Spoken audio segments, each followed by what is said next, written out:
ચલો આજે અમારા બાને બાકી શું નવું નવું બનાવવું, પણ મેં કીધું કે આજે મારે રોટલો અને ચોળીને ખવાય ને એવું શાક બનાવવાનું છે.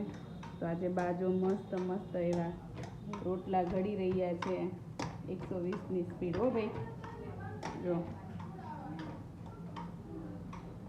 આજે બાના હાથના રોટલા ખાવાના છે. અને આજે ગામડાની બાજરો, વાવ, અને ગામડાની છાશ. ગામડામાં ખાવાની જે સુરતી લોકો આવે ને એમ છે. ગામડામાં ખાવાની મજા આવે એવી સુરતમાં મજા નથી આવતી. નકર શાક તો ન્યાય મળે સુરતમાં, આના જેવું મીઠું શાક ન હોય. જો બા બહુ મસ્ત મસ્ત, જો કેટલો સરસ રોટલો ઘડે છે.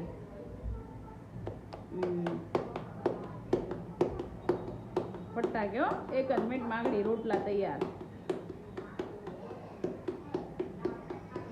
મસ્તી ના થાય. બા તો જો અમારા માટે કેરી સરસ લઈ આવ્યા છે.